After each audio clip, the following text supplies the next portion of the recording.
உலக மக்கள் அனைவருக்கும் வணக்கம். இப்போ இந்த வீடியோவில் என்ன பார்க்க போகிறோம்னா, இம்மார்டல் ரூலர். அதாவது பார்த்தீங்கன்னா, பிப்ரவரி 8ஆம் தேதி செய்தியாளர்கள் சந்திப்பு. சென்னை பிரஸ் கிளப், சென்னை பத்திரிகையாளர் மன்றத்தில் போய் நாங்கள் செய்தியாளர் சந்திப்பு பண்ணோம். அந்த வீடியோ மற்ற சேனலில் நான் நேற்று சொன்னது போல் ஒரு 3 சேனலில் வந்திருக்கு. அதில் செல் நியூஸ் அப்படின்ற சேனலில் நான் பேசுனது வந்திருக்கும். இன்னொன்று பார்த்தீங்கன்னா, இன்னொரு சேனல் நேற்றே நான் உங்கள்கிட்ட சொல்லிட்டேன். ஸோ இப்போ அதில் போய் பார்த்துக்குங்க. இன்றைக்கி நான் அதை எடிட் பண்ணி இன்றைக்கோ இல்லை நாளைக்கோ என்னுடைய சேனல்லையும் ஏற்றி விட்டுறேன். இன்றைக்கி நைட்டோ இல்லை நாளைக்கு காலையிலையோ நான் அதை எடிட் பண்ணணும். அது வாட்ஸ்அப்பில் வந்ததுனால என்னால் அதை திருப்பி நம்ம மாற்றிட்டு எடிட் பண்ணி ப்ராப்பராக ஏற்றலாம் அப்படின்னு நினச்சிருக்கேன். நான் பேசுனதும் இன்னொருத்தர் பேசுனது மட்டும் ஏற்ற போகிறோம். இந்த கட்சித் தலைவர் பேசுனது நான் பேசுனது மட்டும் ஏற்ற போகிறோம். பார்த்தீங்கன்னா இப்போ பார்த்தீங்கன்னா இதில் இந்த வீடியோவில் என்ன பார்க்க போகிறோம்னா, இப்போ பிப்ரவரி 8ஆம் தேதி சென்னையில் செய்தியாளர் சந்திப்புக்கு நம்ம போயிருந்தோம். போனதில் ஒரு நல்ல விஷயம் நடந்திருக்கு. அதாவது அந்த நிகழ்வு போனதில் ஒரு சிலருக்கு அந்த பார்த்தா முழு வீடியோ பார்க்கும்போது அது சொதப்பல் அப்படின்னு தெரியும். இருந்தாலும் அந்த வீடியோவை கட் பண்ணி செல் நியூஸில் தனியாக போட்டிருந்தாங்க. நான் பேசினது வந்துருந்துச்சு. அது சக்ஸஸ் தான். ஏன்னா முதல்ல நம்ம ஒரு மீடியா சென்னை பிரஸ் கிளப்பில், சென்னை பத்திரிகையாளர் மன்றத்தில் பத்திரிகையாளர் சந்திப்பில் முதல்ல இந்த அழிவில்லாத ஆட்சியாளர், நேர்மையான ஆட்சியாளர் வருகிறார். அழிவில்லாத ஆட்சியாளர் வருகிறார். அவர் உலகை ஆளப் போகிறாரு. உலகை ஆளப் போகிறான் தமிழன். இந்தியாவின் தலைமை பதவிக்கு ஒரு தமிழன் வரப்போகிறாருன்றதை பதிவு பண்ணிட்டேன். நான் அந்த இடத்துல சென்னை பத்திரிகையாளர் மன்றத்தில் போய் பதிவு பண்ணிட்டேன். அது ஸ்கேன் ஆகிருக்கும். கண்டிப்பாக எல்லாருக்குமே இப்போ அந்த வீடியோ கொஞ்சம் கொஞ்சமாக அது உங்களுக்கு மற்ற 3 சேனலில் போகிறதுனால அது எல்லாருக்கும் தெரிய வரும். அதனால் இது ஒரு வகையில் அந்த நாங்கள் எடுத்த முயற்சியில் ஓரளவுக்கு எங்களுக்கு ஒரு வெற்றி தான் கிடைச்சிருக்கு. என்னதான் நம்ம அந்த இடத்துக்கு போய் அவங்க அந்த கூப்பிட்டவங்க அந்த 12 பேர் அவங்க ஒருங்கிணைச்சு அந்த இடத்துல உட்கார வைக்க முடியல அவங்களால.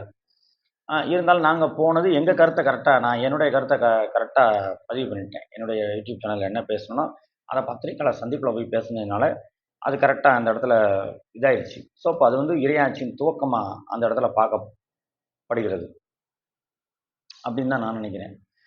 இன்னொன்று பார்த்தோம்னா அந்த 12 பேரில் சில பேர் வர முடியல, அவங்களால ஒருங்கிணைக்க முடியல. அதனால் அடுத்து இறை திட்டம் என்னவோ அதன்படி பயணிக்க வேண்டியதான். இப்போ பார்த்தீங்கன்னா அந்த பிப்ரவரி 8ஆம் தேதி யுக மாற்றம் அப்படின்னு அவங்க சொல்கிறாங்க. யுக மாற்றம் அப்படின்னு சொல்கிறாங்கன்னா அது 48 நாள் டைம் கொடுத்துருக்காங்க. அது போக போக நீங்கள் புரிஞ்சுக்குங்க. இப்போ நான் தியான கிளாஸ்க்கு போகும்போது பார்த்தீங்கன்னா அவங்க ஒன்று சொல்கிறாங்க. என்ன சொல்கிறாங்கன்னா, தியான கிளாஸ்க்கு நான் போகும்போது அவங்க என்ன சொல்கிறாங்க, நம்ம கலியுகம் முடிஞ்சிருச்சுன்றாங்க. கலியுகத்துக்கும் சத்தியுகத்துக்கும் இடையே சங்கம் யுகத்தில் இருக்குன்றாங்க. இவங்க என்ன சொல்கிறாங்க, கலியுகம் முடிஞ்சது பிப்ரவரி 8லேருந்து யுகம் மாற்றம் வந்திருக்கு அப்படின்றாங்க. முருகருடைய யுகன்றாங்க. ஸோ இப்போ ஒவ்வொருத்தருக்கும் ஒரு கருத்து முரண்பட்டு நிற்கிது.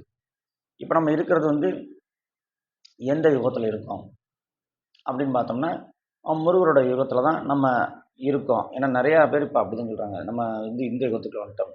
அப்போ மீண்டும் ஒரு நேர்மையான ஆட்சி முழுமையாக அமைஞ்ச பின்னாடி நம்ம எல்லாம் ஒரு சத்தியுகத்துக்குள்ள போயிருக்கோம். ஸோ இப்போ இந்த நேர்மையான ஆட்சி அமையறதுக்கான இதை நோக்கி தான் நம்ம எல்லாரும் பயணிச்சிட்ருக்கோம் அப்படின்னு எடுத்துக்கலாம். ஏன்னா தியான கிளாஸ்க்கு போகும்போது அதான் சொல்கிறாங்க, பைபிளில் கூட அதான் சொல்கிறாங்க. அதாவது முடிவில் இருக்கோம், உலகத்தின் முடிவில் இருக்கோம், கடவுள் வரப்போறாருன்னு சொல்லுவாங்க பைபிளில். அப்போ இவங்க முருகர் யுகம் அப்படின்னு சொல்கிறாங்க. அப்புறம் தியான கிளாஸில் பார்த்தோம்னா அவங்களும் கூட வரப்போகிறாங்க, கடவுள் வரப்போகிறாங்க அப்படின்னு சொல்கிறாங்க. ஸோ அப்போ இந்த பூமியில் பார்த்தீங்கன்னா இது அதர்மம் அதிகமாக நடக்குது. அதர்மம் அதிகமாக நடக்கிறதுனால உங்களுக்கு இன்றைக்கி வரைக்கும் அதர்மம் நடந்துட்டு தான் இருக்குது. குறிப்பாக நம்ம தமிழ்நாட்டிலே நிறையா பார்க்குறோம்.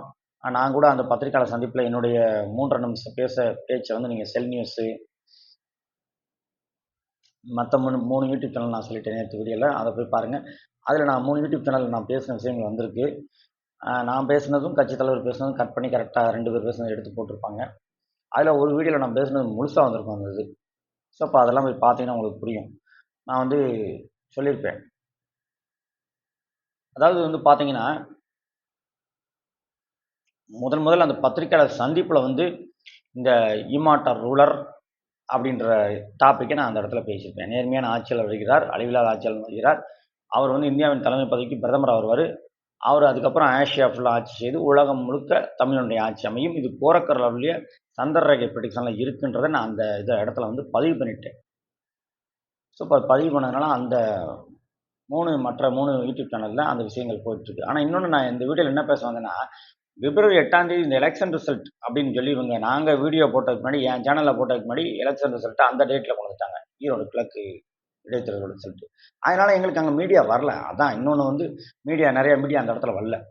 இன்னொன்று வந்தவங்க வந்து 8 சேனல்காரங்க வந்திருந்தாலும் இதில் வந்து பார்த்தீங்கன்னா 3 பேர் வந்து யூடியூப் சேனல்காரங்க மட்டும்தான் எங்கள் வீடியோ போட்டிருக்காங்க. வந்த டிவி வேற என்ன டிவி 2 டிவின்றத சொல்கிறேன். ஏன்னா நேற்று ஒருத்தர் கமெண்டில் கேட்டார், என்னங்க சென்னை பத்திரிக்கையாளர் சந்திப்புன்னு சொல்கிறீங்க, நியூஸ் சேனல் எதுலேயுமே வரல, பேப்பரில் எதுலேயுமே வரலன்றாங்க. வர உடலை இல்லை அவங்க, அதுக்கு நாங்கள் என்ன பண்ணுறது? நாங்கள் எங்கள் கருத்தை நான்லாம் கரெக்டாக தான் பதிவு பண்ணேன். எனக்கு கொடுத்த டைம் கம்மி, அதனால தான் இனிமேல் அவங்களோட நான் பயணிக்க மாட்டேன். எனக்கு 3.5 நிமிஷம் தான் கொடுக்குறாங்க டைம். அவர் மட்டும் 32 நிமிஷம் பேசுகிறாரு. அந்த விழாவுக்கு ஏற்பாடு பண்ணவர் சென்னையில் இருந்தார் இல்லையா, அப்போ பார்த்தீங்கன்னா அவர் அதிக நேரம் பேசிட்டு எனக்கு ஒரு 3.5 நிமிஷம் டைம் கொடுக்குறாங்க. 3.5 நிமிஷத்தில் நான் எப்படி என்னுடைய கருத்துக்களை சொல்ல முடியும்? எனக்கு ஒரு கண்டிப்பாக அவங்க ஒரு 7-8 நிமிஷம் கொடுத்துருந்தாங்கன்னா நான் இன்னும் என்னுடைய கருத்துக்களை ஆளுக்கு 10-10 நிமிடம் கொடுத்துருந்தாங்கன்னா அழகாக பேசியிருக்கலாம். அவர் வேணால் ஒரு 20 நிமிஷம் எடுத்துகிட்டு எனக்கு ஒரு 10 நிமிஷம் கொடுத்துருந்தாங்கன்னா அழகாக பேசியிருக்கலாம். ஆனால் அவங்க வந்து என்னுடைய கருத்துக்கள் வந்து அந்த இடத்துல வந்து பேசுகிறதுக்கு வந்து அங்கே வந்து அவர் அதிக நேரம் பேசிட்டு கடைசியில் கொடுத்ததுனால பத்திரிக்கைக்காரங்க நான் பேசிகிட்டு இருக்கும்போதே அந்த ஒரு 3.5 நிமிஷம் ஆனவனவே அவங்க வந்து அப்படின்னு அங்கேருந்து ஒரு கையை காமிச்சிட்டாங்க. அந்த லைவ் அவங்க முடிச்சிட்டாங்க. கிட்டத்தட்ட அது வந்து பார்த்தா ஒரு 38 நிமிஷம் வீடியோ வரும். 38 நிமிஷம் வீடியோவுமே கலைத்தன்றல் யூடியூப் சேனலில் இருக்குது. 38 நிமிஷம் முழு வீடியோ கலைத்தன்றல் யூடியூப் சேனலில் இருக்குது. ஏன்னா இன்னும் சில பேர் கமெண்டில் கேட்டுட்ருக்காங்க, எங்கெங்க உங்கள் சேனலில் ஒன்றும் வரலன்னு. என்னுடைய இதில் நான் லைவ் போடலை. கலைத்தன்றல் யூடியூப் சேனலில் இருக்குது, நீங்கள் போய் எடுத்து பார்த்துக்கலாம். அதை வேணால் இன்றைக்கி நான் தனித்தனியாக வேறு ஒரு சேனல்காரங்க எனக்கு அனுப்பிட்டாங்க. அனுப்புனதை நான் தனியாக நான் பேசினது இருக்குது, அதை வேணால் இன்றைக்கி நான் யூடியூப் சேனலில் ஏற்றிடுறேன். அது வாட்ஸ்அப்பில் இருக்கிறனால என்னால் மாற்ற முடியல. இன்னும் அதை கன்வெர்ட் பண்ணிவிட்டு இன்றைக்கி உங்களுக்கு எடிட் பண்ணி நான் மாற்றி விட்டுறேன். என்னோடய சேனல்லையும் இன்றைக்கி வர்ற மாதிரி, இன்றைக்கோ நாளைக்கோ வர்ற மாதிரி நான் உங்களுக்கு என்னோடய சேனலில் அப்லோட் பண்ணிடுறேன், பார்த்துக்குங்க. ஸோ இப்போ இந்த வீடியோவில் என்ன சொல்ல வரேன்னா, ஒரு முக்கியமான விஷயத்தை பற்றி நம்ம பேச போகிறோம். பிப்ரவரி 8ஆம் தேதி செய்தியாளர் சந்திப்புன்னு சொல்லி வாட்ஸ்அப் பிடிஎஃப் எடுத்து வாட்ஸ்அப் குரூப்லலாம் அனுப்பிவிட்டோம். 2 பேஜில் பிடிஎஃப் எடுத்து நம்ம வந்து 819 கோடி மக்களுக்கும் ஒரு நன்மை பயக்கிற விஷயத்தை போய் சொல்கிறோம். அந்த இடத்துல இறைவன், தமிழன், மனிதன் அப்படின்னு சொல்லி நல்ல ஒரு கான்செப்ட் சொல்லும்போது அதுக்கு விளக்க வந்து அவர் அங்கே சரியாக கொடுக்கல, அது உண்மை தான். பட் ஆனால் அதை வந்து ஒரு யூடியூப் சேனலில் கரெக்டாக போட்டாங்க, அதை போய் பார்த்துக்குங்க. விளையாட அப்புறம் தமிழன்னு போட்டிருப்பாங்க, அந்த இது நிறைய பேருக்கு வந்திருக்கும். ஸோ இப்போ நம்ம வந்து நல்ல விஷயத்தை சொல்லும்போது அந்த இடத்துல இடைத்தேர்தல் ரிசல்ட் வந்துருச்சுன்னு சொல்லிட்டு எல்லா மீடியாவும் அங்கே போயிட்டாங்க. அங்கே வந்து முக்கியமான டிவி தந்தி டிவியோ புதிய தலைமுறையோ வரல. அது எனக்கு ரொம்ப வருத்தம். அப்போ அந்த இடத்துல நாங்கள் என்ன பண்ணோம்னா ஒரு 8 சேனல்காரங்க வந்திருந்தாங்க. அதில் வந்து டிவி சேனல் எதுன்னு நான் சொல்லிடுறேன். தமிழன் டிவி வந்துச்சு, வெளிச்சம்னு ஒரு டிவி இருந்துச்சு. இந்த 2 சேனலையும் பார்த்து நான் கேட்குறேன், யூடியூப் வழியாக வந்தவங்க ஏன் அவங்க லைவ் காட்டலை? லைவ் காட்டியிருக்கணும்ல. வந்தவங்க வந்து என்னுடைய பேச்சு கடைசியில் நான் பேசினேன்ல, இவர் பேசுனதையும் நான் பேசுனதையும் இன்னொருத்தர் பேசுனாங்கல்ல, ஒரு எல்லாத்தையும் சேர்த்து ஒரு 5 நிமிஷம் லைவ் காமிச்சிருக்கலாம்ல. 5 நிமிஷம் லைவ் காட்டுறதுக்கே இவங்க யோசிக்கிறாங்க. உடையாளப்புறம் தமிழன் நம்ம சொல்கிறோம், இந்தியாவின் தலைமை பதவிக்கு ஒரு தமிழன் வரணும்னு சொல்கிறோம், தமிழர்களுக்கு பாதுகாப்பு இல்லைன்னு சொல்லியிருக்கோம். ஏன்னா 13 மீனவர்களை பிடிச்சிட்டு போயிட்டாங்க, நான் மத்திய அரசை குற்றம் சாட்டுறேன். அது ஏன் அவங்க லைவ் காட்டல? லைவ் ஏன் காட்டல? தமிழன் டிவிலையோ வெளிச்சம் டிவிலையோ ஏன் காட்டல? நீங்கள் தான் போய் கேட்கணும். மக்கள் வந்து அதை சொல்கிறத இன்றைக்கி நான் அந்த வீடியோ முக்கியமாக போட்டேன். ஏன்னா அப்புறம் ஏன் தந்தி டிவி வரல? பணம் கட்டியிருக்கோம்ல, நாங்கள் 5500 கட்டியிருக்கோம். வெறும் 45 நிமிஷம் அவங்க அங்கே இருந்ததே ஒரு 1.5 மணி நேரம் வச்சுக்கோங்க. எல்லாம் ரெடி பண்ணிவிட்டு 45 நிமிஷம் தான் எங்களை பேச டைம் கொடுத்தது. 30 நிமிஷம், ஆனால் நாங்கள் 38 நிமிஷம் பேசியிருந்தோம். அப்போ 45 நிமிஷம் டைம் அவங்க ஒதுக்கியிருந்தாலும் கூட நம்ம வந்து ஏன் அதை வந்து அவங்க ஒரு 5 நிமிஷம் கூட லைவ் காட்டல? முக்கியமான கருத்துக்கள்லாம் எடுத்து கட் பண்ணி அவங்க ஒரு 5 நிமிஷம் லைவாக காமிச்சிருக்கலாம்ல. அதையே அவங்க காட்டல. பிரேக்கிங் நியூஸ்லையும் காட்டல, லைவ்லையும் காட்டல. சரி, ஒரு ஏதாவது காட்டுவாங்கன்னு பார்த்தா மற்ற மீடியாவுக்கு கொண்டு போய் அந்த செய்தியை கொடுத்து முக்கியமான டிவியில் ஒரு 5 நிமிஷம் வீடியோவாவது அவங்க போட்டிருந்துருக்கணும். 3 பேர் பேசுனதையும் அவங்க ஏன் போடலை? 3 பேர் பேசுனதையும் நல்ல கருத்து இருக்குன்னு அதை மட்டும் எடுத்து மொத்தமாக சேர்த்து ஒரு 5 நிமிஷம் வீடியோவை போட்டிருக்கலாம். அதையே அவங்க போடலை. தமிழன் டிவி ஏன் லைவ் காட்டலை? வெளிச்சம் டிவி ஏன் லைவ் காட்டலை? அவங்க சேனலில் ஒரு 10 நிமிஷம் போட மாட்டாங்களா? ஒரு தமிழனை பற்றி இம்பார்ட்டன்ட் நியூஸ் கொடுக்குறோம், தமிழன் ஆள போகிறாரு, இந்தியாவின் பிரதமர் போய் வர போகிறாரு, இந்த மாதிரி சித்தர்கள் ப்ரிடிக்ஷனில் இருக்குது, போரக்கர் ஐயா அருளிய சந்திரரேகை நூலில் இருக்குன்னு நான் எவ்வளோ தெளிவாக சொல்கிறேன். அவங்க யாரும் அதை வந்து யூடியூப் சேனலில் மட்டும்தான் காமிச்சாங்களே ஒழிஞ்சு ஏன் லைவ் காட்ட மாட்டேங்கிறாங்க? ஏன் பெரிய டிவியில் எதுவும் காட்டல? தமிழன் டிவி, வெளிச்சம் டிவி, தந்தி டிவி ஏன் வரல? புதிய தலைமுறை ஏன் வரல?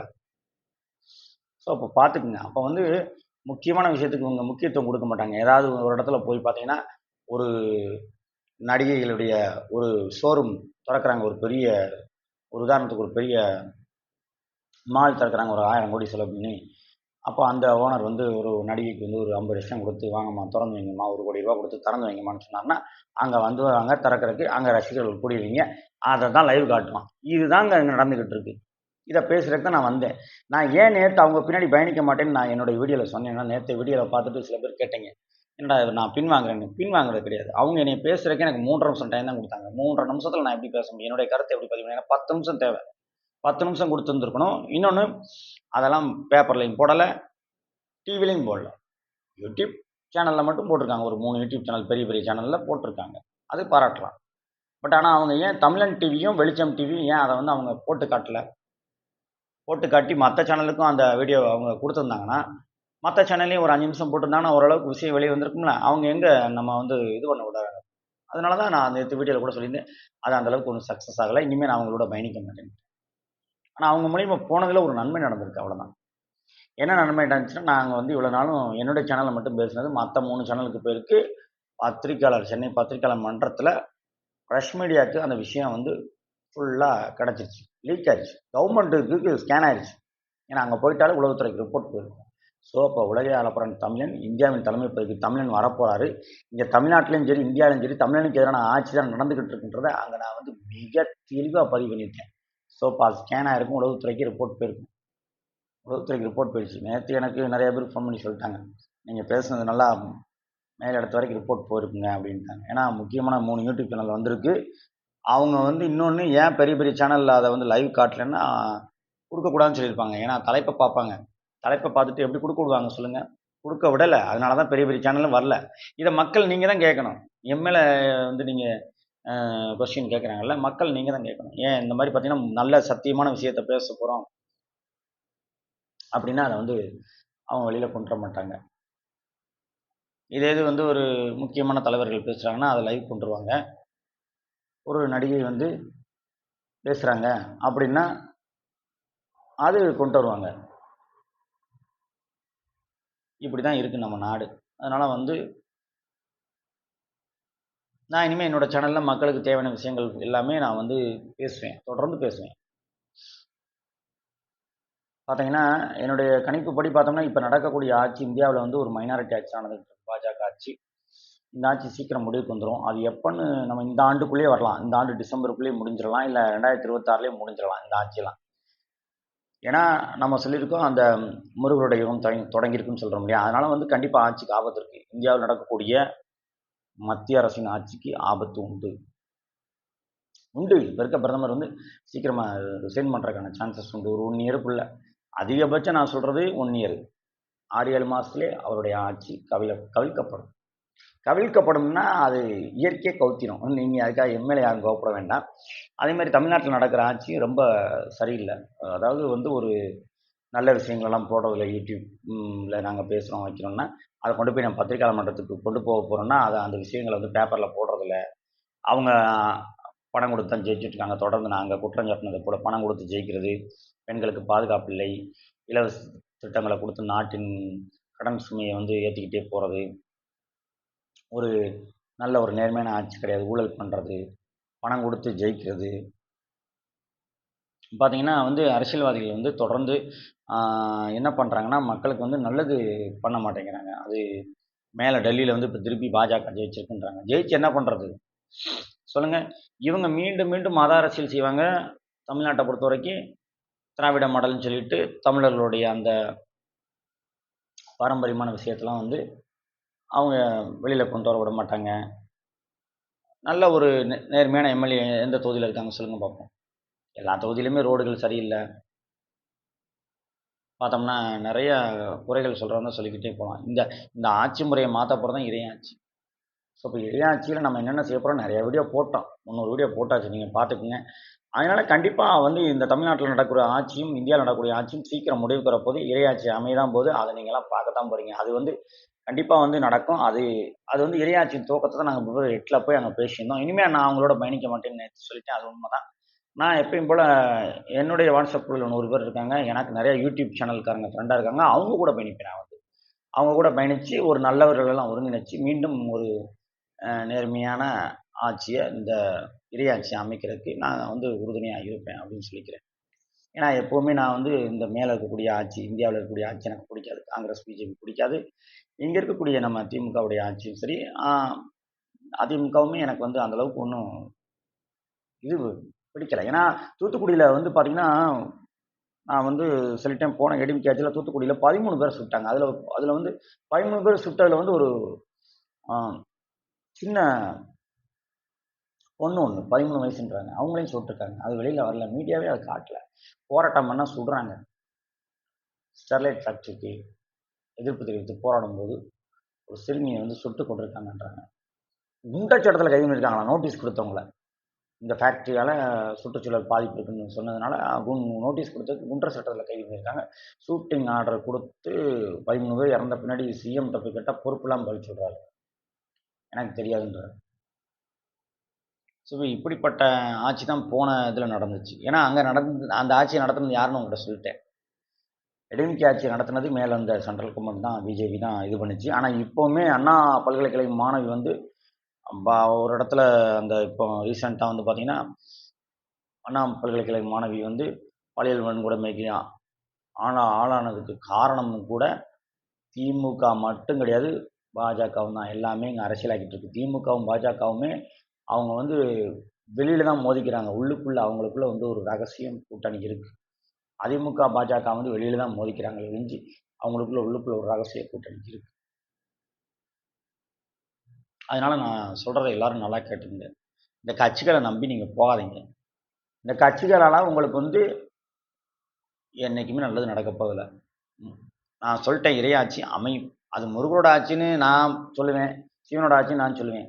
ஆனால் அது பொதுவான ஆட்சி தான், இறையாட்சி தான். இறையாட்சி என்பது இறைவன்னா ஒருத்தர் தான். பேர் தானே வேறு வேறு கொடுத்துட்டோம். இப்போ எனக்கு நானும் மனுஷன் தான். என் பேர் ஒன்று இருக்குது, நாகராஜ சோழன்னு. இன்னொருத்தர் இருப்பார், அவருக்கு பேர் என்ன இருக்கும், வேற ஒரு பேர் இருக்கும். அவர் பேர் வந்து வேற ஒரு பேர் எடுத்துக்கோங்க, தினேஷன் இருக்கும், ரமேஷன் இருக்கும், ராஜான் இருக்கும், இப்படி இருக்கும். அது மாதிரி தான் இறைவன் வந்து ஜீசஸ், எஸ் அப்படின்னு இருக்கும். அப்புறம் பார்த்தீங்கன்னா சிவன் இருக்கும், அப்புறம் அல்லான்னு இருக்கும், அப்புறம் பார்த்தா சாய்பாபான்னு இருக்கும், அப்புறம் பார்த்தா கருப்பசாமின்னு இருக்கும். கருப்பசாமி சிவனும் ஒன்று தான், அவதாரம் ஒன்று தானே. முனீஸ்வரனும் சிவனும் ஒன்று தான். அது மாதிரி கடவுளுடைய பேர்கள் தான் மாறுபடுதே ஒழிஞ்சு இறைவன் அப்படின்னு சொல்லிட்டாலே அது உலகில் உள்ள அனைவருக்கும் பொதுவான ஒரு பெயர். எல்லாருமே என்ன சொல்லுவாங்க, எல்லாத்துக்கும் மேலே கடவுள் இருக்காரு, எல்லாத்துக்கும் மேலே இறைவன் இருக்காரு, இறைவன் பார்த்துப்பாரு அப்படின்னு சொல்லி நம்ம என்ன பண்ணிடுறோம், நம்மளால் முடியாத விஷயங்கள் நம்ம இறைவன் மேலே போட்டுடுறோம். இறைவன் மேலே போட்டு நம்ம கடந்து அடுத்த வேலையை நான் போய் பார்ப்பேன் அடுத்து. ஆனால் அப்போ நம்ம சொன்ன விஷயங்கள் வந்து இறைவன் கேட்டுக்கிட்டு இருப்பார் இல்லையா, பிரபஞ்சம் கேட்டுக்கிட்டு இருக்கும். பிரபஞ்சத்தில் கூடிய நம்ம பேசின அந்த நல்ல வார்த்தை வந்து பிரபஞ்சத்தில் கூடிய கடவுள் வந்து கேட்டுக்கிட்டு இருப்பார். ஸோ பூமியில் இருக்க சிஸ்டம் வந்து அரசியல் சிஸ்டம் சரியில்லை. இதை மாற்றி அமைப்பதற்கான இறையாட்சி சீக்கிரம் கண்டிப்பாக நடக்க தான் போகுது. ஏன்னா இலுமினாட்டிகளோட பவர் வந்து குறைஞ்சிருச்சு, உங்களுக்கே தெரியும். இனி அவங்களால ஒன்றும் பண்ண முடியாது. இறையாட்சி கொஞ்சம் கொஞ்சமாக சில நல்ல மனிதர்கள் எல்லாம் ஒருங்கிணைந்து ஒன்றா வரும்போது இறையாட்சி கண்டிப்பாக அமல்படுத்தப்படும். ஏன்னா இப்போவுமே ஆளுங்கட்சி பயந்து போய் தான் இருக்குது. இவ்வளோ தூரம் நான் வீடியோ போடுறேன், அங்கே போய் பேசிட்டு வந்துட்டேன், சென்னையில் என்ன பண்ண முடிஞ்சிச்சு, எதாவது பண்ண முடிஞ்சா, வேடிக்கை தான் பார்க்குறாங்க. அப்போ இறையாட்சி வரப்போகிறதுன்றதை அவங்களும் உணர்ந்துட்டாங்க. ஒரு தமிழன் இந்தியாவோட பிரதமராக வரப்போகிறான்றது அங்கே மேலிடத்துக்கும் தெரியும், இங்கேயும் தெரியும். அதனால தான் கம்முன்னு இருக்காங்க. சில பேர் கமெண்ட்டில் வந்து நீங்கள் என்னமோ பேசுங்க, அதெல்லாம் நான் ஒன்றும் கவலைப்பட போகிறதில்ல. சில 2-3 பேர் நீங்கள் நெகட்டிவ் கமெண்ட் கொடுக்குறீங்க, அதனால் எனக்கு ஒன்றும் வருத்தம் கிடையாது. நான் தொடர்ந்து பயணிப்பேன். கண்டிப்பாக அந்த அழிவில்லாத ஆட்சியில் வரதான் போகிறாரு. அவர் ஆட்சி அமைக்கத்தான் போகிறாரு. ஃபஸ்ட்டு தமிழ்நாட்டில் அவருடைய ஆட்சி அமைந்து உடனே இந்தியாவின் பிரதமராகவும் வருவார். கண்டிப்பாக இப்போ இருக்கக்கூடிய ஆட்சி நல்லாவா இருக்கு சொல்லுங்கள். அடுத்து கிளம்பிட்டார் ஃப்ரான்ஸுக்கு. கேட்டால் என்னமோ நேற்று கூட சொல்லியிருந்தேன் அதை பற்றி. எதுக்கு கிளம்புனாரு? ரொம்ப முக்கியம் ஏஐ தொழில்நுட்பம். அதெல்லாம் தேவையில்லாதது. மனிதனுக்கு அடிப்படையாக என்ன தேவை, அதுவே இன்னும் கொடுக்கல. இவங்க அடுத்தடுத்த கட்டத்துக்கு போயிட்டுருக்காங்க. மனிதனுக்கு வந்து என்ன தேவை, எல்லா மக்களும் நிம்மதியாக வாழ்கிறதுக்கு அவங்களுக்கு தேவையான அடிப்படை வசதிகள்லாம் செஞ்சு கொடுக்கணும். கல்வி இலவசமாக கொடுக்க சொல்லுங்க பார்ப்போம். ஹாஸ்பிட்டலில் ஃபுல்லாக ஃப்ரீயாக கொடுக்க சொல்லுங்க பார்ப்போம். நம்ம பிரைம் மினிஸ்டர் நான் கேட்குறேன் இந்த வீடியோவில், பிரைம் மினிஸ்டர் ஐயா, சைனாவில் ஃப்ரீ ட்ரீட்மெண்ட் கொடுக்குறாங்களாம். எல்லா ஹாஸ்பிட்டல்லையும் சைனா ஃபுல்லாக, இந்தியா ஃபுல்லாக ஃப்ரீ ட்ரீட்மெண்ட் கொடுக்க உங்களால் முடியுமா? முடியலட்டா ராஜினாமா பண்ணிடுங்க. எல்லா ஹாஸ்பிட்டல்லையும் ஃப்ரீ ட்ரீட்மெண்ட் கொடுக்கட்டும். அதற்கான பணத்தை வந்து நீங்கள் கொடுங்க. நீங்கள் அப்போ வரி வசூல் பண்ணுறது எதுக்கு? ஆயுதங்களை வாங்கி குமிக்கிறதுக்கா? நான் கேட்குறேன். ஆயுதங்களை வாங்கி குமிக்கிறதுக்கும் நீங்கள் வந்து நிறையா விஞ்ஞான திட்டங்கள் அப்படின்னு சொல்லி செலவு பண்ணுறீங்க. அப்புறம் வந்து இராணுவத்துக்கு நிறையா செலவு பண்ணுறீங்க. ஆனால் மக்கள் எல்லாமே போய் சிகிச்சைக்கு பணம் கொடுக்க வேண்டியிருக்கு. ஃப்ரீ ட்ரீட்மெண்ட் கொடுக்குறதுக்கு பிரதமர் நடவடிக்கை எடுக்க வேண்டும். அதேமாரி ஸ்கூல்லலாம் ஃபீஸ் அதிகமாக இருக்குது. இதை குறைக்க பிரதமர் நடவடிக்கை எடுக்க வேண்டும். இல்லை என்றால் பிரதமர் சீக்கிரமாக ராஜினாமா செய்து மக்களுக்கு நல்லது செய்யட்டும். ஏன்னா அவர் ராஜினாமா பண்ணிட்டாலே ஒரு நல்ல ஆட்சி அமைஞ்சிரும் அப்படின்னு சொல்லி வீடியோ முடிச்சுக்கிறேன். நன்றி, வணக்கம். இந்தியாவில் இனி மக்களை அடக்கியாள நீங்கள் நினைக்க முடியாது. நீங்கள் சில சட்டங்கள் கொண்டு வரும்போது அதை நாங்கள் கடுமையாக எதிர்ப்போம். ஜனநாயக முறைப்படி நாங்கள் எதிர்த்து நின்று மக்களுக்கு ஆதரவாக நின்று தொடர்ந்து சேவையாற்றுவோம் என்று என்னுடைய வீடியோ முடிச்சுக்கிறேன். அடுத்த வீடியோவில் சந்திப்போம் மக்களே. நன்றி, வணக்கம். ஓம் நம சிவாய. சத்தியம் ஜெயிக்கும். நீதி நிலைநாட்டப்படும். இறையாட்சி கண்டிப்பாக அமையும்.